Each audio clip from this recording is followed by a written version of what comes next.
സുലൈമാൻ നബി അലൈഹിസ്സലാമിന്റെ ഭരണകാലം അത് സുവർണ കാലഘട്ടമായിരുന്നു. ഇസ്രായേലികളുടെ മനസ്സിൽ സന്തോഷം നൽകുന്ന ഓർമ്മയായി അതിന്നും നിലനിൽക്കുന്നു.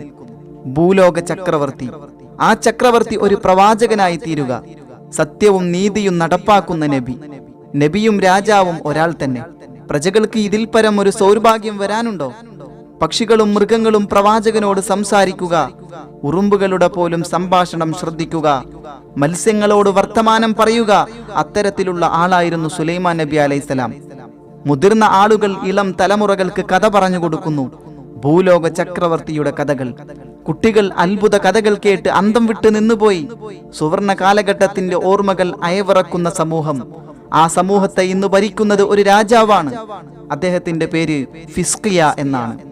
ഫിസ്കിയ രാജാവ് സുലൈമാൻ നബി അലൈഹിസ്സലാമിന്റെ വംശക്കാരൻ, ദയാലുവായ രാജാവുമായിരുന്നു.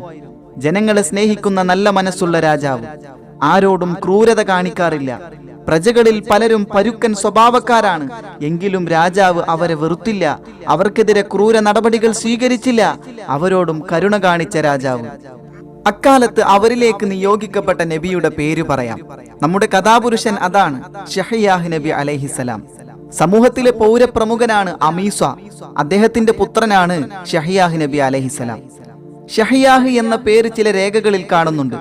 മറ്റു ചില രേഖകളിൽ അഷ്ഇയ എന്നും കാണുന്നുണ്ട്. യഹ്യാഹ് അലൈഹിസ്സലാം ജനങ്ങളെ അള്ളാഹുവിന്റെ മാർഗത്തിലേക്ക് ക്ഷണിച്ചുകൊണ്ടിരുന്നു.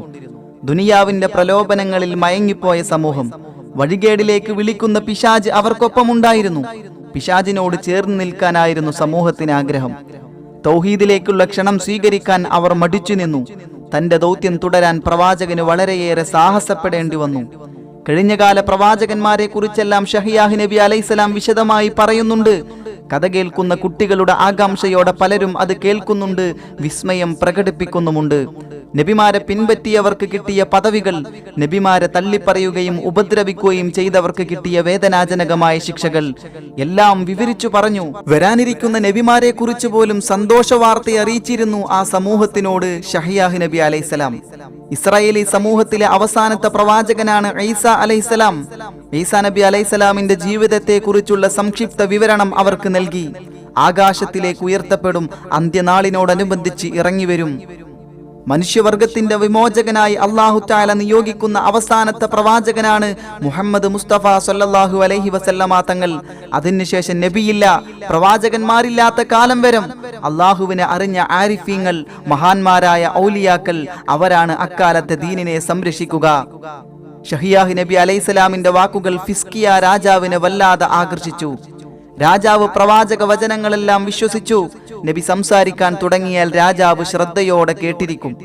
എല്ലാം കേട്ട് മനസ്സിലാക്കുകയും ചെയ്യും. ശരിക്ക് മനസ്സിലാവാത്ത കാര്യങ്ങൾ ചോദിച്ചു മനസ്സിലാക്കും. ആവശ്യമായ വിശദീകരണങ്ങൾ ലഭിക്കുമ്പോൾ ആ രാജാവിന് മനസ്സമാധാനമാവും.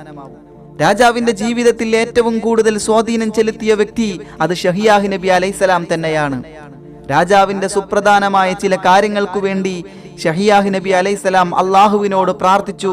അള്ളാഹുവിൽ നിന്ന് വ്യക്തമായ മറുപടിയും ലഭിച്ചു. രാജാവിന് ഏറെ സന്തുഷ്ടനാവുകയും ചെയ്തു. താൻ കടപ്പെട്ടിരിക്കുന്നത് അള്ളാഹുവിനോടാണ്. ആ കടപ്പാട് എങ്ങനെ പ്രകടിപ്പിക്കും രാജാവ് ചിന്തിക്കുകയാണ്. അള്ളാഹുവിന്റെ പ്രവാചകനെ സഹായിച്ചുകൊണ്ട് ദൗത്യ നിർവഹത്തിന് സഹായിക്കുക. തന്റെ മന്ത്രിമാരെയും ഉദ്യോഗസ്ഥരെയും രാജാവ് അങ്ങനെയാണ് ഉപദേശിച്ചത്. നബിയുടെ വാക്കുകൾ വിശ്വസിക്കുക, നബിയുടെ നിർദ്ദേശമനുസരിച്ച് ജീവിക്കുക. ചിലരൊക്കെ അനുസരിച്ചു, പലരും നിരാകരിച്ചു, ചിലർ നിശബ്ദരായി. യഹ്യാഹ് നബിയെ കുറിച്ച് മുഹമ്മദ് ഇബ്നു ഇസ്ഹാഖ് തങ്ങൾ രേഖപ്പെടുത്തിയിട്ടുണ്ട്. ജനങ്ങളെ വഴിതെറ്റിക്കാൻ പിശാച് കിണഞ്ഞു ശ്രമിക്കുകയായിരുന്നു. നബിയുടെ പ്രസംഗ സദസ്സുകളിൽ നിന്നവർ ഒഴിഞ്ഞു നിന്നു. പലരും രാജാവിനെ ഭയന്നാണ് സദസ്സുകളിൽ എത്തിയിരുന്നത്. കാലമങ്ങനെ ഒരുപാട് കടന്നുപോയി. ഒരു ദിവസം കൊട്ടാരത്തിൽ നിന്ന് ദുഃഖവാർത്ത പുറത്തു വന്നു. രാജാവിന് നല്ല സുഖമില്ല. ദുഷ്ടബുദ്ധികൾ സന്തോഷിക്കാൻ തുടങ്ങി. സജ്ജനങ്ങൾ സങ്കടപ്പെട്ടു.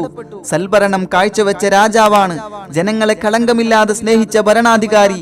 റബ്ബേ, സൽഗുണ സമ്പന്നനായ രാജാവിന്റെ രോഗം മാറ്റിക്കൊടുക്കണമേ. നല്ല മനുഷ്യരെല്ലാം സങ്കടത്തോടെ പ്രാർത്ഥിച്ചു. രാജാവിന്റെ കാലിന് അസുഖം പിടിപെട്ടു. വ്രണം, പഴയതുപോലെ നടക്കാൻ വയ്യ.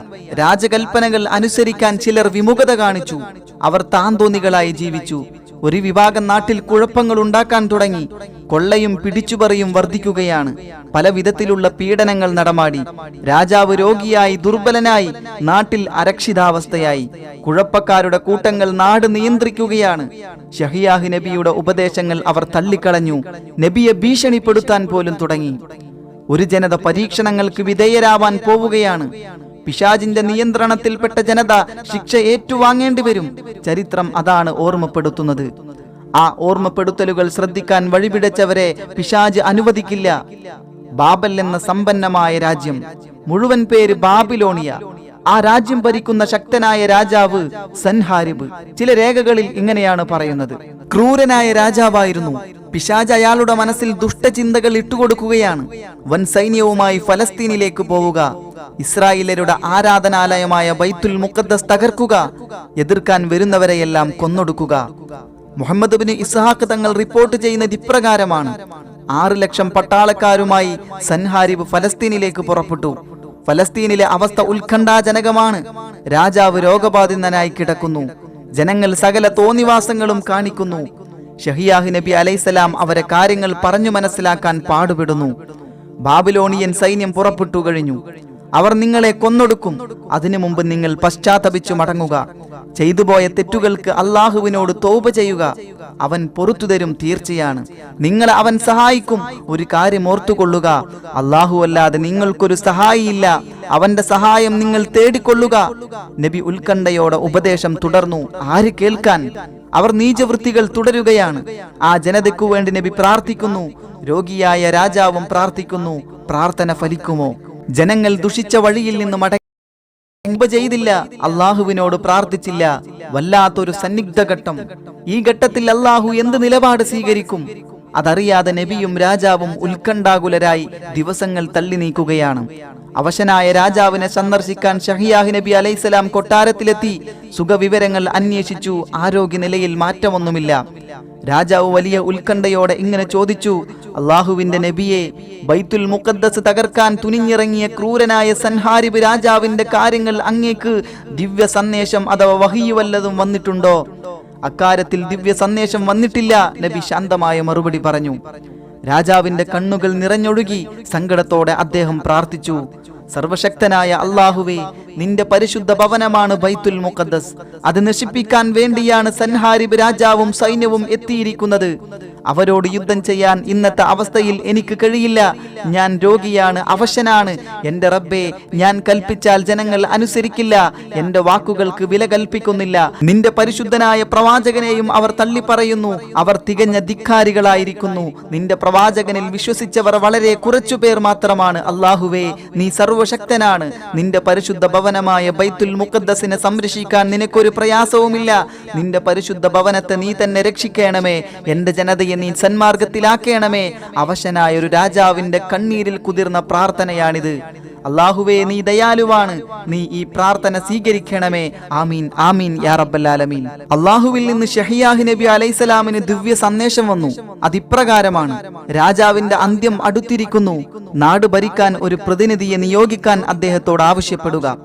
അങ്ങനെ നബി കൊട്ടാരത്തിലെത്തി ദിവ്യ സന്ദേശം അറിയിച്ചു. അത് കേട്ടതോടെ മനസ്സിളകി മറിഞ്ഞു. തന്റെ ആയുസ് അവസാനിച്ചിരിക്കുന്നു. പിൻഗാമിയെ നിയോഗിക്കാൻ കൽപ്പന വന്നിരിക്കുന്നു. രാജാവ് പൊട്ടിക്കരയാൻ തുടങ്ങി.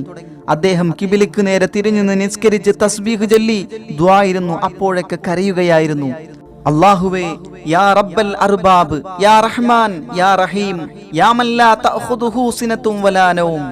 എന്റെ എല്ലാ പ്രവർത്തനങ്ങളെ കുറിച്ചും നിനക്കറിയാം. നിന്റെ അടിമകളായ ഇസ്രായേലരോട് ഞാൻ നല്ല നിലയിൽ പെരുമാറിയിട്ടുണ്ടെന്ന് നിനക്കറിയാം. ഞാൻ എല്ലാ കാലത്തും അവർക്ക് നന്മ മാത്രമേ കാംക്ഷിച്ചിട്ടുള്ളൂ. എന്റെ എല്ലാ രഹസ്യവും നിനക്കറിയാം. എന്റെ പാപങ്ങൾ പൊറുത്തു തരയണമേ. കാലിലെ വ്രണം അത് വളർന്നിരിക്കുന്നു. കാലിൽ നീര് കെട്ടിയിരിക്കുന്നു. വല്ലാത്ത വേദന. ഷഹിയാഹ് നബി അലൈഹിസ്സലാമിന് വഹി ഇറങ്ങി അതിപ്രകാരമായിരുന്നു: രാജാവിനെ സന്തോഷ വാർത്ത അറിയിക്കുക. അദ്ദേഹത്തിന്റെ കരച്ചിലും പ്രാർത്ഥനയിലും അള്ളാഹു സ്വീകരിച്ചിരിക്കുന്നു. അദ്ദേഹത്തിന്റെ മരണം 15 വർഷത്തേക്ക് നീട്ടിവെച്ചിരിക്കുന്നു. ഭൂമിയിൽ 15 വർഷം കൂടി ജീവിച്ച് ഭരിക്കാം. സൻഹാരിബ് രാജാവിന്റെ വൻ സൈന്യത്തെ അള്ളാഹു ഉടനെ നശിപ്പിക്കും. ശത്രുക്കളിൽ നിന്ന് ഫലസ്തീൻ രാജ്യത്തെ രക്ഷപ്പെടുത്തും. ഷഹ്യാഹ് നബി അലൈഹിസ്സലാം ദിവ്യ സന്ദേശം രാജാവിനെ അറിയിച്ചു. അതിശയകരമായ വാർത്ത.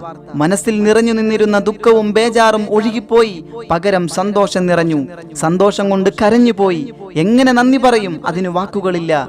നിസ്കാരം തുടങ്ങി. സുജൂദിൽ കിടന്നു. ദീർഘമായി ദുആ ചെയ്തു. കണ്ണീര് കൊണ്ട് മുസല്ല നിറഞ്ഞു. അല്ലാഹുവേ,